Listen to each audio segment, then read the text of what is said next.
കൊച്ചിയിൽ വീണ്ടും അവയവ മാഫിയ പിടിമുറുക്കുന്നു എന്ന വാർത്ത. ഇവരുടെ കെണിയിൽപ്പെടുന്നവർ കനത്ത സാമ്പത്തിക ചൂഷണം നേരിടുന്നുവെന്നും വാർത്തയിൽ പറയുന്നു. നിയമത്തിൻ്റെ പഴുതുകൾ അടച്ചുകൊണ്ടാണ് ഇപ്പോൾ അവയവ വിൽപ്പന അരങ്ങേറുന്നത്. അമൽ സുരേന്ദ്രൻ കൊച്ചിയിൽ നിന്നും തയ്യാറാക്കിയ അന്വേഷണ റിപ്പോർട്ട്. ചത്ത മത്സ്യങ്ങളെ ചന്തയിൽ വിലപേശി വിൽക്കുന്ന ലാഘവത്തോടു കൂടിയാണ് കൊച്ചിയിൽ കിഡ്നി കച്ചവടം പൊടിപൊടിക്കുന്നത്.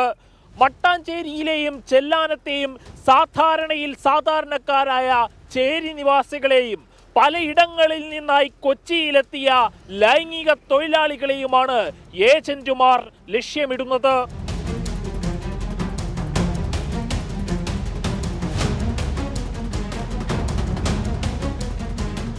സാമ്പത്തിക പരാധീനതകളെ തുടർന്ന് സ്വന്തം കിഡ്നി വിൽക്കുവാൻ നിർബന്ധിതയായ കൊച്ചി സ്വദേശിനിയാണിത്.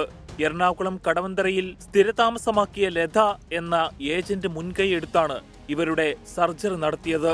എന്റെ കിഡ്നി കൊടുത്തിട്ട് എനിക്ക് ഇതുവരെ ഒരു മോചനം ഉണ്ടായില്ല. എന്തുണ്ടായില്ല, ശരീരത്തിന് അംശം പോയല്ലാണ്ട് വേറെ വഴി എനിക്കൊന്നും സമ്പാദ്യമില്ല.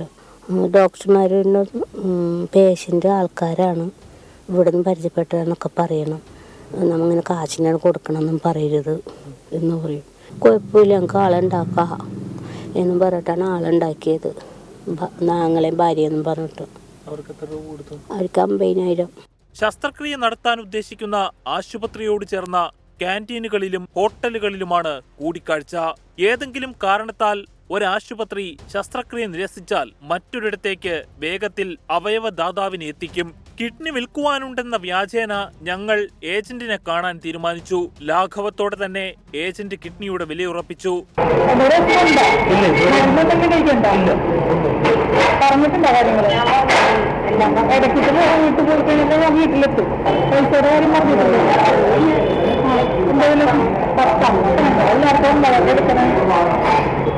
പിന്നെ ടെസ്റ്റ് എല്ലാം കറക്റ്റായിട്ട് വരണം. ഒന്നാമത്തെ ടെസ്റ്റ് ചെയ്യുമ്പോൾ പേപ്പർ വർക്കുണ്ട്. ടെസ്റ്റിന് വരുമ്പോൾ നിങ്ങൾക്ക് സാഹചര്യങ്ങളുടെ സമ്മർദ്ദം മൂലം കിഡ്നി വിൽക്കാൻ പോലും തയ്യാറാകുന്നവർക്ക് പറഞ്ഞുറപ്പിച്ച പണം പോലും ലഭിക്കുന്നില്ല. ആ ചേട്ടൻ വിളിച്ചെന്ന് വാസുവിനെ കാണാനെന്ന് പറഞ്ഞ് ചെന്നപ്പോൾ ഞാനിങ്ങനെ കഥ വെച്ച്, ചേട്ടൻ എത്ര കാശ് കൊടുത്തു പറഞ്ഞപ്പോൾ 16 ലക്ഷം രൂപ കൊടുത്തു മോളേന്ന് വെച്ച് പറഞ്ഞു. ഞാൻ 16 കൊടുത്താ. 16 കൊടുത്ത് ഞാൻ എനിക്ക് തന്നത് എൻ്റെ എല്ലാം കൂടി കഴിച്ചിട്ട് എനിക്ക് 5.5 ലക്ഷം രൂപ എനിക്ക് തന്നത്. അവയവദാനത്തിന് സർക്കാരിന്റെ മൃതസഞ്ജീവിനി പദ്ധതിയുണ്ട്. ഇതിനെ പരസ്യമായി വെല്ലുവിളിച്ചും അട്ടിമറിച്ചുമാണ് അവയവ കച്ചവടം നഗരഹൃദയത്തിൽ നടക്കുന്നത്.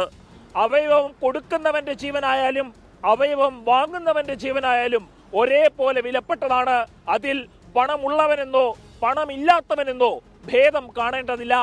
പക്ഷേ ഇവർക്കിടയിൽ വരുന്ന ഇടനിലക്കാരന്റെ ചൂഷണമുണ്ടല്ലോ, അത് അവസാനിപ്പിക്കേണ്ടത് ആരോഗ്യരംഗത്തെ സർക്കാർ സംവിധാനങ്ങളുടെ മാത്രം ഉത്തരവാദിത്തമാണ്.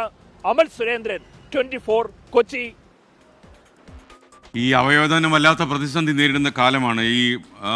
ഈ അടുത്ത സമയം തന്നെ നമ്മുടെ ഒരു സുഹൃത്ത് മരിച്ചുപോയി.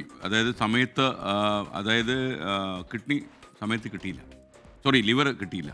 അപ്പോൾ ലിവർ ട്രാൻസ്പ്ലാന്റേഷൻ സമയത്ത് നടക്കാത്തതുകൊണ്ട് മാത്രം മരിച്ച മറ്റ് ചില ആൾക്കാരുണ്ട്. അതുപോലെയാണ് കിഡ്നി. ഈ അവയവദാനത്തിൻ്റെ നിയമപരമായ വശങ്ങളൊക്കെ തന്നെ ഒരുപാട് കാലതാമസം എടുക്കുന്നു എന്നാണ് പരാതി കേൾക്കുന്നത്. ആ സമയത്താണ് ഇങ്ങനെ ചൂഷണം ചെയ്യാൻ വേണ്ടി ചില ആളുകൾ ഈ അവയവങ്ങൾ അടിച്ചു മാറ്റാൻ ഇറങ്ങിയിരിക്കുന്നത്. അപ്പോൾ അതിൽ വലിയ ജാഗ്രത നമ്മൾ പാലിക്കേണ്ട ഒരു വിഷയം തന്നെയാണ്.